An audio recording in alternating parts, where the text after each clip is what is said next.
Greetings, everyone. Robert and Jason here with Mr. Texas Real Estate and Texas Real Estate Mastermind.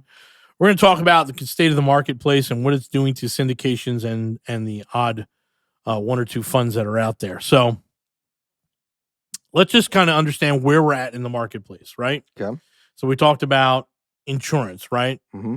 We've seen up to 70% increases on insurance. Yes. That's crazy. Wild. I think this building alone was over 50%. Mm-hmm. And it's a lot of you guys are asked, Jason, where's it coming from? I'm like, well, part of it is cost of construction and labor. But I think the other part is a lot of these insurance companies are still holding bonds at like 2 and 3%. Yep. So they got to make their money up somewhere. And some of that's through insurance. Coming. Yep. Mm-hmm. Yeah. So they're trying to shore their books up a little bit. So I think that's what's everyone who's like, I want higher interest rates because the Fed. I'm like, you're living this world, buddy. There you go. You're gonna live by the sword, die by the sword.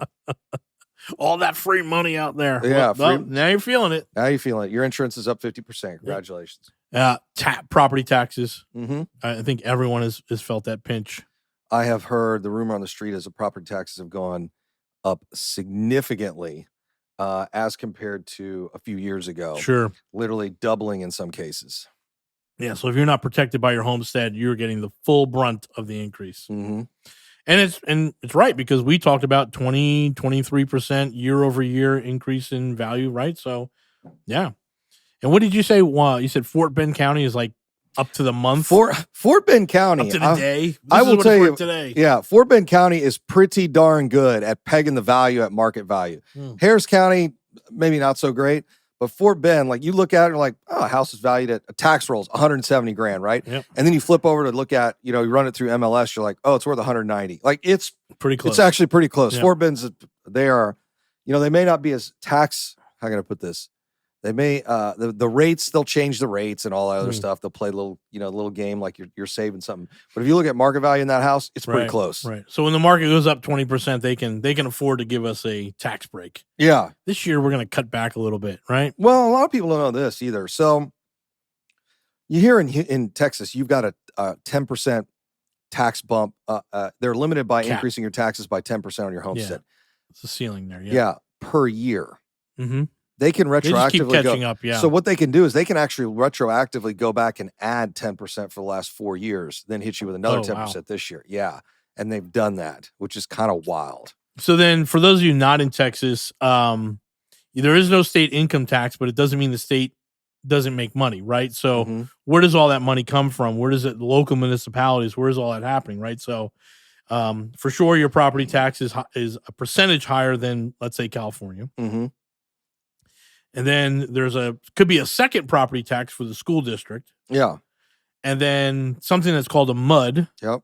Right? That's on top of that. Municipal Utility District. Right. And then any other special assessments inside that community, inside your HOA, inside the town you're living. So when you look at it, yeah, the property tax helps that you're not paying as much because there's no property tax here. But the taxes are still significant. Yeah. Yeah, we're not in a rural setting here. We're in a pretty good state to live in. The roads are great. People complain about traffic in Houston have no idea, right? Or they complain about the roads. Like they're beautiful. It took me to Costa Mesa, which is, we're talking 5 miles here, guys. Costa Mesa to Newport Beach. Yeah. It took like almost 40 minutes. Yeah, it's horrible. I could have ran faster. You could have rode a bike in. Yeah, I rode my bike. People on the bike buzzing right by you. Right? Yeah, and you're like, God, it's 75 out here and sunny. Let's go get a bike. But park at the mall, whip out your little e-bike, and just cruise on down. Yeah, to the bar, I saw a bunch of people on little e-bikes ripping around town there. And then what you and I were talking about, I said, "Is it always like that?" And you're like, "Yes, yes." The Newport Pier is always like this. Always. Okay, so taxes, insurance. Right? Those gone up. And then what you had mentioned was the cost of construction. Yes. For sure, it's up. Now, I will tell you, the price is up because the materials are up because all those companies face the same thing that we just talked about. Mm-hmm. Right? If you think the insurance went down on Bearer, right? It didn't, right? Your workers' comp policy you think Glidden got cheaper. It didn't, right? So they're passing all along the increases. Mm-hmm. So materials are up. Labor, yeah, I think those days of $100 guy are gone. Yeah. At least the guy knows what he's doing, right? Piece of meat pick up stuff around the site. Fine. The other thing to look at for folks is there are not a lot of kitchen remodels and bathroom remodels. Yeah, if you think you're walking into, Jason, I don't want a big rehab, just, paint, carpet, countertops. I'm like, those are gone. It's the whole thing now, right? Those are gone. Conversely, though, out in the general public, there's not a lot of homeowners doing home improvement. Yeah. Like I drive around my neighborhood all the time, and I'm like a lot less dumpsters this year than the last 3 years, right? Mm-hmm. So that will make some more contractors available that they're not the cheap ones. Mm-hmm. So they're pushing the cheap guys out of the marketplace. Yeah. Which is interesting. So you have taxes, insurance, and then the cost of labor. All those things means, hey, the mortgage bill is more expensive. Mm-hmm. Hey, a turn is more expensive. Yeah, meaning one tenant is moving out and another one's moving in. So everything's just getting more expensive. Now, rents are coming up. We can absolutely see that. But they're not instantaneous, But they're not, right? yeah. It's a year. This is what kills you in office because you've got a 5 or 7 year lease. Yeah. And you've got some escalators in there, but it's not like bringing in a whole new tenant.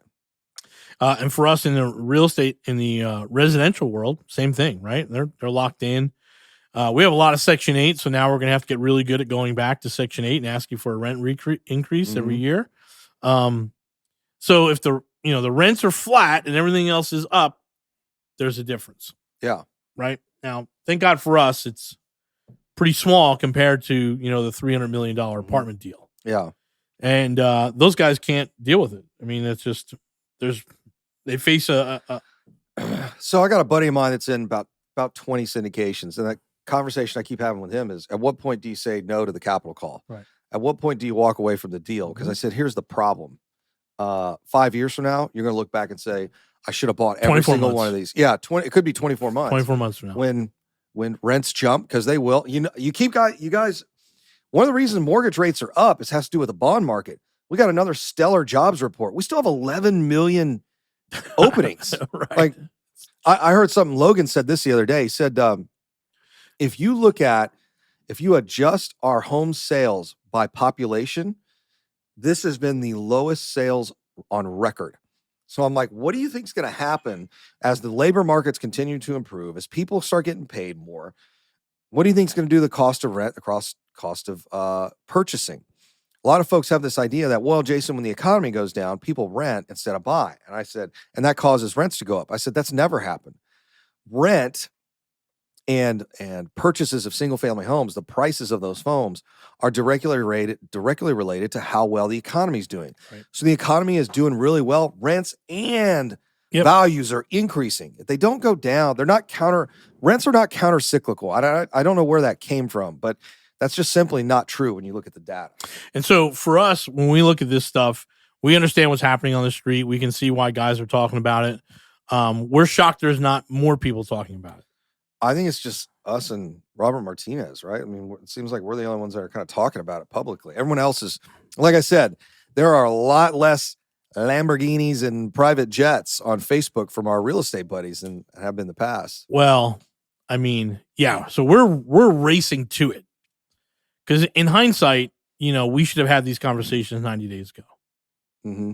But in 90 days ago, we believe the market, and then the big one is going to be the ability to refi. Yeah, I mean, we are going through a refi right now that we started in October. It is now July. 4 of them.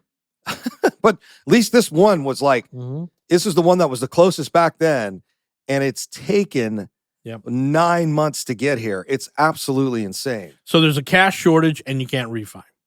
Mm-hmm. Right? And that's going to be the problem. So if people don't do a capital call, right, and they can't refi, then it's done. Right. And I think you'll see lenders get more and more aggressive, right, as more of these dominoes start to fall. They're like, we're not waiting. We're not going to negotiate. We're just going to take it back, right? Which they don't want to be in the apartment business. They don't want to be in the commercial real estate business, right? Right. But they have been before. That they have. Right? They have been, and, they have enough money to pay the security guard to drive by 3 times a day, right? Yeah, exactly. They certainly have enough money to do that. The apartment and office foreclosures look a lot like the single family foreclosures. Yep. Board those windows up, have the security stop by. That's exactly what it looks like. So that's what we're seeing out there is, again, increase in taxes, increase in insurance, increase for the labor costs, right? and the material costs on construction, which means operations costs have gone up. And then over here, we can't raise the rent fast enough. So we have a deficiency in our income. And then on top of that, most of these pro formas were built on I'm at 3.5% interest rate. I think I'm going to get 4.5%, right? And I build my pro forma out of 4.5%. I am still seeing guys. Somebody sent me a build to rent neighborhood. Their exit cap was 5.5%. I said, there's no way. There is no way you're going to be at a 5.5%. Maybe 5 years from now, but in the next couple of years, I don't see it. Well, I mean, you're a big fan of the book, right? The Aaron Cleary book, right? Yeah. Where they were still lending. Remember? That's true. Yeah, as the crash is happening, they knew it's happening. Yeah. They're still lending, still believing in numbers, right? It's like it's not my money. I got to get paid, right? Yep. Well, and I said so I can see why it happens. I said that at dinner with a couple of guys one night in Costa Mesa. I said, if you really look at what syndications are, they make a lot of money for the syndicators. And secondarily to that is, hey, maybe we'll make some money doing this deal. And most, it works out a lot of the times. But when you look at how much money these guys are making. When interest rates double, that doesn't happen anymore. No. Yeah. Right? Yeah. That's over. Yeah. So in any case, syndications going forward, the biggest challenge I think is going to be on the financing side. Who's taking that debt? And Fannie and Freddie are still lending in that space. Like, it's not that big a deal, but just recognize like the deals that have been done in the last 3 years might be some challenges associated with those. For sure. But I'll tell you this, values are way up. We're getting appraisals back on ours that are absolutely insane. It's just, hey, do you have, if it's not cash flow, do you have the cash to float it for the next 18 to 24 months as rents rise? Right. So that's the flip side of the coin. So again, bad stuff, insurance, taxes, construction, all up, rents flat, interest rates almost doubled in some of these scenarios. So that's going to put a strain on a lot of folks. Good side, market's still up, and we think it's going to go even higher in the next 24 months, right? Because we're mostly in residential, single family stuff. So we see our run like massive. Oh, you've got. I'm reading some reports because I'm like, all right, what's next? 2030 through 2050. Yeah. And we've got a good run here for another 20 years. After that, it starts to get a little interesting with the population. But, I mean, 20 years, if you can't get your portfolio sorted out in the next 20 years, maybe pick something else. Right. So, and we'll talk about this in part B here, part 2. But I'll just end it this way. It's, hey, we're looking back over the last 36 months saying, yeah, we should have did things a little bit differently and we need more reserves. The marketplace right now is unexpected. Nobody thought we'd be here, right? We had a fun little exercise. If we went back all the way to 2017, 6 years, nothing has been expected. No. Right? No floods, the hurricanes, COVID, for God's sakes, the rent moratorium, right? The refi crash, the freeze. Yeah. Right? So all this stuff has been sort of unknown, but that's real estate. That'll happen again. What I'm saying is, now that you know, right? So we're at a different starting point than we were 3 years ago. Yeah. So now I just got to buy properties that will carry with an 8% loan. Yeah. I mean, if my mortgage is 8.5% or 7.75%, then as long as it still cash flows or comes close, I'm in. I was looking for someone down at Corpus. There's not a property for sale under $100,000. No, there's almost nothing under 200. And we were buying everything down there for 60 grand a door. Yeah. They have doubled in value since 2017. Knowing everything I know now, I wish I would have bought more. Yeah.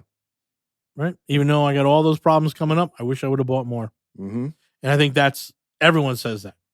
It is the story over and over again. It's like, all right, now you look back 5 years ago. Yep, should have bought everything. And I'm like, so what makes this different? I'm like, it doesn't. I just have different challenges this time. Yep. So. All right, thanks, guys. We'll continue on with this discussion in part 2.